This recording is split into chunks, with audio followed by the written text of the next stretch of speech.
नमस्ते दोस्तों, तो आइए जानते हैं कि कैसे हुआ था रावण का जन्म। तो कृपा करके कहानी पूरा देखें तथा चैनल को सब्सक्राइब कर दे ताकि और भी पौराणिक कहानी सबसे पहले आपके पास पहुंचे। धन्यवाद। तो सुनिए।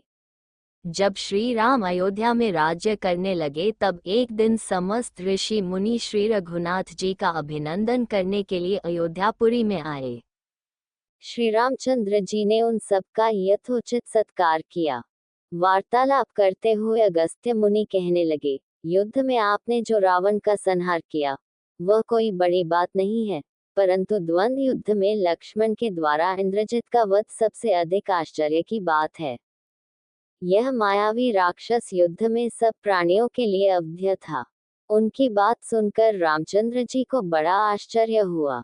वे बोले, मुनिवर, रावण और कुंभकर्ण भी तो महान पराक्रमी थे, फिर आप केवल इंद्रजित मेघनाद की ही इतनी प्रशंसा क्यों करते हैं? महोदर, प्रहस्त, विरूपाक्ष भी कम वीर न थे।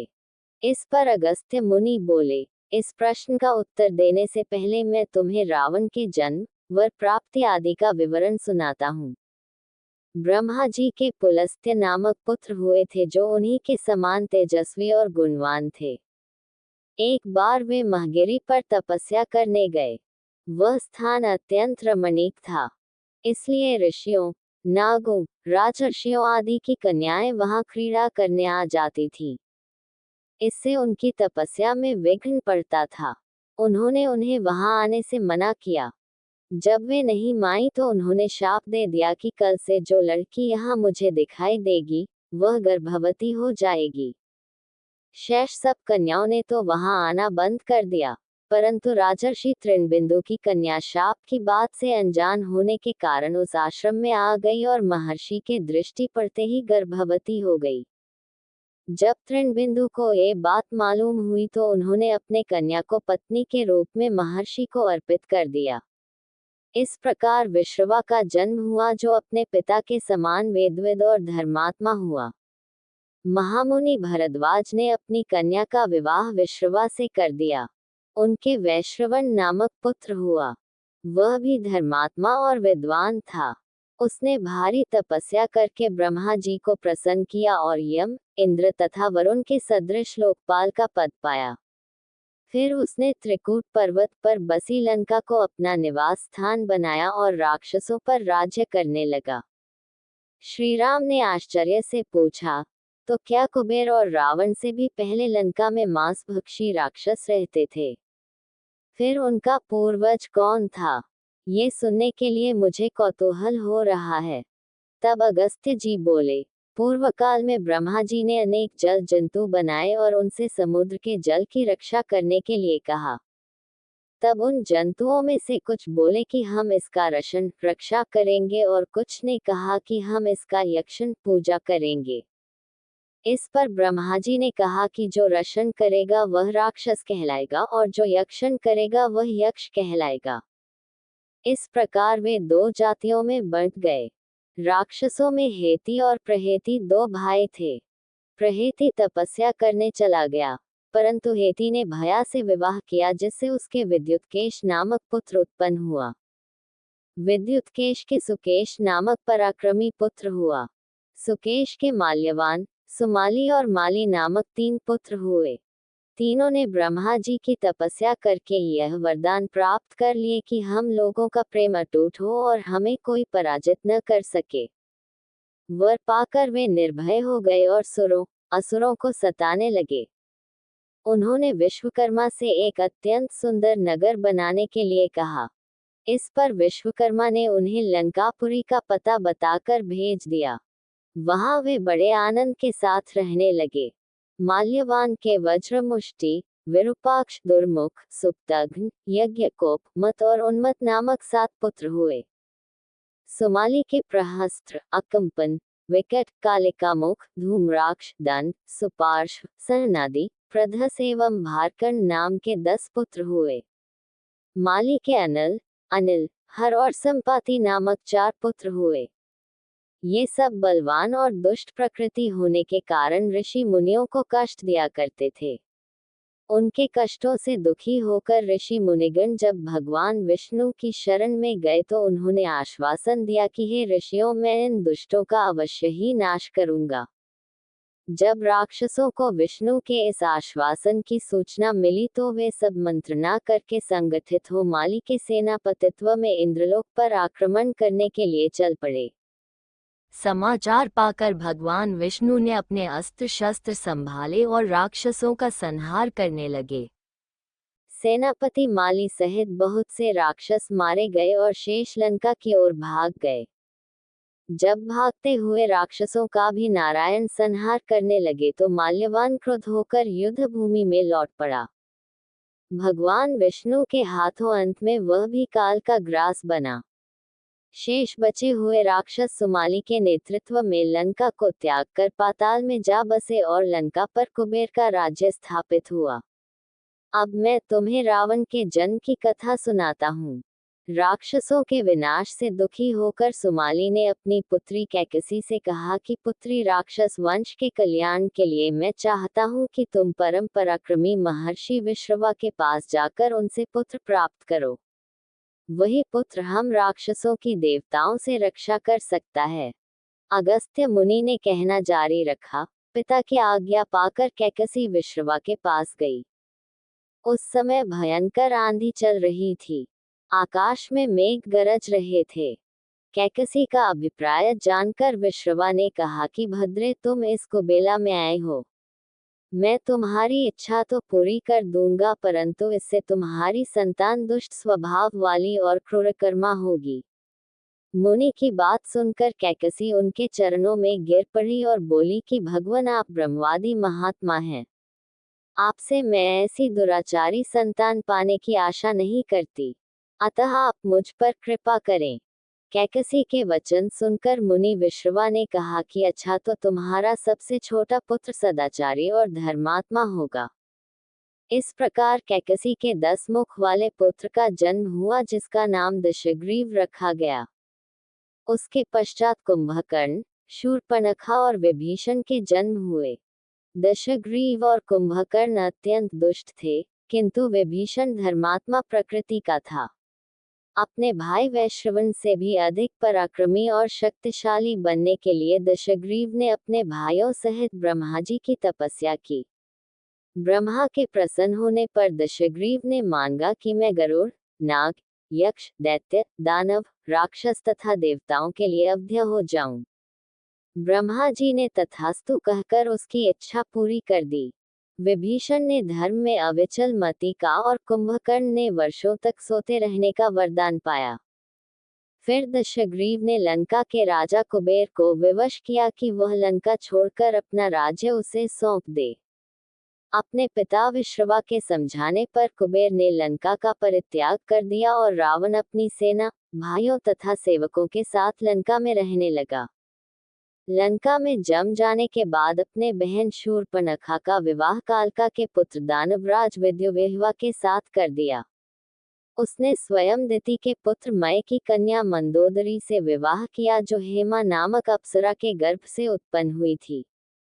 विरोचन कुमार बलि की पुत्री वज्रज्वला से कुंभकर्ण का और गंधर्वराज महात्मा शैलुष की कन्या सरमा से विभीषण का विवाह हुआ। कुछ समय पश्चात मंदोदरी ने मेघनाद को जन्म दिया, जो इंद्र को परास्त कर संसार में इंद्रजित के नाम से प्रसिद्ध हुआ। सत्ता के मद में रावण उच्छृंखल हो देवताओं, ऋषियों, यक्षों और गंधर्वों को नाना प्रकार से कष्ट देने लगा। एक बार उसने कुबेर पर चढ़ाई करके उसे युद्ध में पराजित कर दिया और अपनी विजय की स्मृति के रूप में कुबेर के पुष्पक विमान पर अधिकार कर लिया। उस विमान का वेग मन के समान तीव्र था। वह अपने ऊपर बैठे हुए लोगों की इच्छानुसार छोटा या बड़ा रूप धारण कर सकता था। विमान में मणि और सोने की सीढ़ियां बनी हुई थीं और तपाए हुए सोने के आसन बने हुए थे। उस विमान पर बैठकर जब वह श्रवण नाम से प्रसिद्ध सरकंडों के विशाल वन से होकर जा रहा था तो भगवान शंकर के पार्षद नंदीश्वर ने उसे रोकते हुए कहा कि दशग्रीव, इस वन में स्थित पर्वत पर भगवान शंकर क्रीड़ा करते हैं, इसलिए यहाँ सभी सुर, असुर, यक्ष आदि का आना निषिद्ध कर दिया गया है। नंदीश्वर के वचनों से क्रुद्ध होकर रावण विमान से उतरकर भगवान शंकर की ओर चला। उसे रोकने के लिए उससे थोड़ी दूर पर हाथ में शूल लिए नंदी दूसरे शिव की भांति खड़े हो गए। उनका मुख वानर जैसा था। उसे देखकर रावण ठहाका मारकर हंस पड़ा। इससे कुपित हो नंदी बोले कि दशानन, तुमने मेरे वानर रूप की अवहेलना की है, इसलिए तुम्हारे कुल का नाश करने के लिए मेरे ही समान पराक्रमी रूप और तेज से संपन्न वानर उत्पन्न होंगे। रावण ने इस ओर तनिक भी ध्यान नहीं दिया और बोला कि जिस पर्वत ने मेरे विमान की यात्रा में बाधा डाली है, आज मैं उसी को उखाड़ फेंकूंगा। ये कहकर उसने पर्वत के निचले भाग में हाथ डालकर उसे उठाने का प्रयत्न किया। जब पर्वत हिलने लगा तो भगवान शंकर ने उस पर्वत को अपने पैर के अंगूठे से दबा दिया। इससे रावण का हाथ बुरी तरह से दब गया और वह पीड़ा से चिल्लाने लगा। जब वह किसी प्रकार से हाथ न निकाल सका तो रोते रोते भगवान शंकर की स्तुति और क्षमा प्रार्थना करने लगा। इस पर भगवान शंकर ने उसे क्षमा कर दिया और उसके प्रार्थना करने पर उसे एक चंद्रहास नामक खड्ग भी दिया। अगस्त्य मुनि ने आगे कहा, एक दिन हिमालय प्रदेश में भ्रमण करते हुए रावण ने अमित तेजस्वी ब्रह्मर्षि कुशध्वज की कन्या वेदवती को तपस्या करते देखा। उस देखकर वह मुग्ध हो गया और उसके पास आकर उसका परिचय तथा अविवाहित रहने का कारण पूछा। वेदवती ने अपने परिचय देने के पश्चात बताया कि मेरे पिता विष्णु से मेरे विवाह करना चाहते थे। इससे क्रुद्ध होकर मेरी कामना करने वाले दैत्यराज शंभु ने सोते में उनका वध कर दिया। उनके मरने पर मेरी माता भी दुखी होकर चिता में प्रविष्ट हो गई। तब से मैं अपने पिता की इच्छा पूरी करने के लिए भगवान विष्णु की तपस्या कर रही हूँ। उन्हीं को मैंने अपना पति मान लिया है। पहले रावण ने वेदवती को बातों में फुसलाना चाहा, फिर उसने जबरदस्ती करने के लिए उसके केश पकड़ लिए। वेदवती ने एक ही झटके में पकड़े हुए केश काट डाले। फिर यह कहती हुई अग्नि में प्रविष्ट हो गई कि दुष्ट, तूने मेरा अपमान किया है। इस समय तो मैं ये शरीर त्याग रही हूँ, परंतु तेरा विनाश करने के लिए फिर जन्म लूंगी। अगले जन्म में मैं योनिजा कन्या के रूप में जन्म लेकर किसी धर्मात्मा की पुत्री बनूंगी। अगले जन्म में वह कन्या कमल के रूप में उत्पन्न हुई। उस सुंदर कांति वाली कमल कन्या को एक दिन रावण अपने महलों में ले गया। उसे देखकर ज्योतिषियों ने कहा कि राजन, यदि यह कमल कन्या आपके घर में रही तो आपके और आपके कुल के विनाश का कारण बनेगी। ये सुनकर रावण ने उसे समुद्र में फेंक दिया। वहां से वह भूमि को प्राप्त होकर राजा जनक के यज्ञ मंडप के मध्यवर्ती भूभाग में जा पहुंची। वहां राजा द्वारा हल से जोती जाने वाली भूमि से वह कन्या फिर प्राप्त हुई। वही वेदवती सीता के रूप में आपकी पत्नी बनी और आप स्वयं सनातन विष्णु हैं। इस प्रकार आपके महान शत्रु रावण को वेदवती ने पहले ही अपने शाप से मार डाला था। आप तो उसे मारने में केवल निमित्त मात्र थे। अनेक राजा महाराजाओं को पराजित करता हुआ दशग्रीव इक्ष्वाकु वंश के राजा अनरण्य के पास पहुंचा, जो अयोध्या पर राज्य करते थे। उसने उन्हें भी द्वंद्व युद्ध करने अथवा पराजय स्वीकार करने के लिए ललकारा। दोनों में भीषण युद्ध हुआ, किंतु ब्रह्माजी के वरदान के कारण रावण उनसे पराजित न हो सका। जब अनरण्य का शरीर बुरी तरह से क्षत विक्षत हो गया तो रावण इक्ष्वाकु वंश का अपमान और उपहास करने लगा। इससे कुपित होकर अनरण्य ने उसे शाप दिया कि तूने अपने व्यंग्यपूर्ण शब्दों से इक्ष्वाकु वंश का अपमान किया है, इसलिए मैं तुझे शाप देता हूँ कि महात्मा इक्ष्वाकु के इसी वंश में दशरथ नंदन राम का जन्म होगा, जो तेरा वध करेंगे। ये कहकर राजा स्वर्ग सिधार गए। रावण की उद्दंडता में कमी नहीं आई। राक्षस या मनुष्य जिसको भी वह शक्तिशाली पाता, उसी के साथ जाकर युद्ध करने लगता। एक बार उसने सुना कि किष्किंधापुरी का राजा बाली बड़ा बलवान और पराक्रमी है, तो वह उसके पास युद्ध करने के लिए जा पहुंचा। बाली की पत्नी तारा, तारा के पिता सुषेण, युवराज अंगद और उसके भाई सुग्रीव ने उसे समझाया कि इस समय बाली नगर से बाहर संध्योपासना के लिए गए हुए हैं।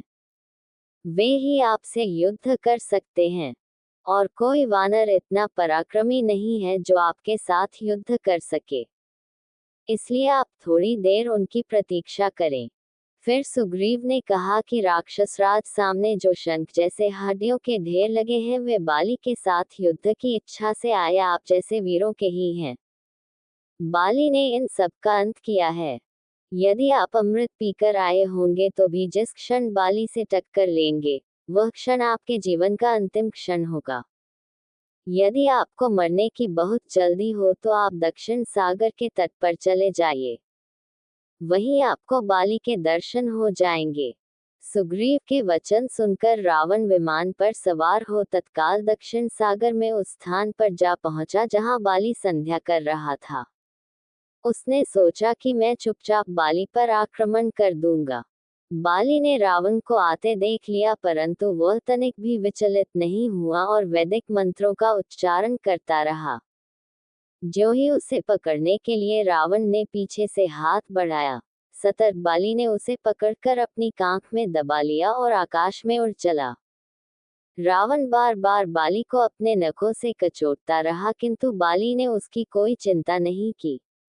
तब उसे छुड़ाने के लिए रावण के मंत्री और अनुचर उसके पीछे शोर मचाते हुए दौड़े, परंतु वे बाली के पास तक न पहुंच सके। इस प्रकार बाली रावण को लेकर पश्चिमी सागर के तट पर पहुंचा। वहां उसने संध्योपासना पूरी की। फिर वह दशानन को लिए हुए किष्किंधापुरी लौटा। अपने उपवन में एक आसन पर बैठकर उसने रावण को अपनी कांख से निकालकर पूछा कि अब कहिए आप कौन हैं और किस लिए आए हैं। रावण ने उत्तर दिया कि मैं लंका का राजा रावण हूँ, आपके साथ युद्ध करने के लिए आया था। वह युद्ध मुझे मिल गया। मैंने आपका अद्भुत बल देख लिया। अब मैं अग्नि की साक्षी देकर आपसे मित्रता करना चाहता हूँ। फिर दोनों ने अग्नि की साक्षी देकर एक दूसरे से मित्रता स्थापित की।